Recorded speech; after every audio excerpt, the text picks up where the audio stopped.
ಭಗಂಡೇಶ್ವರ ದೇವಸ್ಥಾನಕ್ಕೆ ನಾವು ಹೋಗಬೇಕಾದ್ರೆ ಮೊದಲು ಮಡಿಕೇರಿಯಿಂದ ಬಸ್ಸನ್ನು ಹತ್ತಿ ಭಾಗಮಂಡಲಕ್ಕೆ ಇಳಿಯಬೇಕು. ಭಾಗಮಂಡಲದ ಬಸ್ ಸ್ಟ್ಯಾಂಡ್ ಹತ್ತಿರನೇ ಈ ಭಗಂಡೇಶ್ವರ ದೇವಸ್ಥಾನ ಇರುವುದು. ಇದು ಮಡಿಕೇರಿಯಿಂದ ಸುಮಾರು 36 ಕಿಲೋಮೀಟರ್ ದೂರದಲ್ಲಿದೆ. ಈ ಭಗಂಡೇಶ್ವರ ದೇವಸ್ಥಾನದ ಇತಿಹಾಸವನ್ನು ತಿಳಿಯಬೇಕಾದರೆ ಈ ಭಗಂಡೇಶ್ವರ ದೇವಾಲಯವು ಕರ್ನಾಟಕದ ಕೊಡಗು ಜಿಲ್ಲೆಯ ಭಾಗಮಂಡಲ ಪಟ್ಟಣದಲ್ಲಿದೆ. ಈ ದೇವಾಲಯ ಒಂದು ಪ್ರಮುಖ ಪ್ರವಾಸಿ ತಾಣವಾಗಿದೆ. ಕಾವೇರಿ ಮತ್ತು ಸುಜೋತಿ ಎಂಬ 3 ನದಿಗಳ ಸಂಗಮಕ್ಕೆ ಇದು ಹೆಸರುವಾಸಿಯಾಗಿದೆ.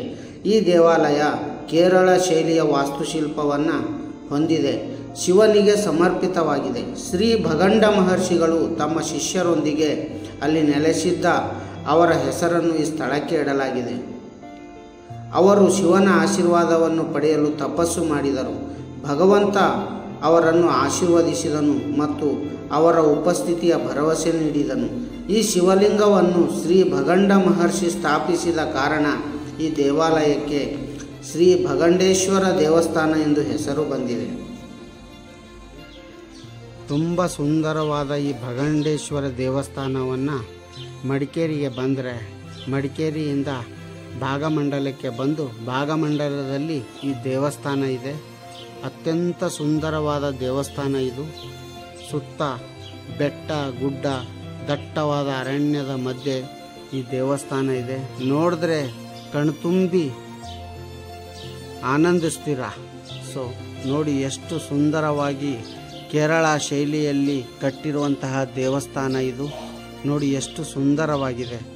ನಾನು ದೇವರ ದರ್ಶನಕ್ಕೆ ನಿಮಗೆ ತೋರಿಸಿಲ್ಲ, ಕ್ಷಮಿಸಿಬಿಡಿ. ಯಾಕೆಂದರೆ ಒಳಗಡೆ ಕ್ಯಾಮ್ರಾ ಅಲೌ ಮಾಡ್ತಾ ಇಲ್ಲ. ನೋಡಿ ಎಷ್ಟು ಸುಂದರವಾಗಿದೆ. ನೋಡಿ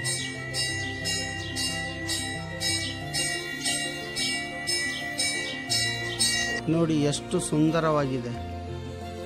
ಈ ದೇವಸ್ಥಾನ ಕಟ್ಟಿದ್ದು 1790ರಲ್ಲಿ ದೊಡ್ಡ ವೀರ ರಾಜೇಂದ್ರನವರು ಈ ದೇವಸ್ಥಾನವನ್ನು ಕಟ್ಟಿದ್ದಾರೆ. ಅದು ಮೇಲ್ಗಡೆ ಕಾಣಿಸ್ತಾ ಇದೆಯಲ್ಲ, ಅದು ತಾಮ್ರದ ಶೀಟಿಂದ ನಿರ್ಮಿಸಲಾಗಿದೆ.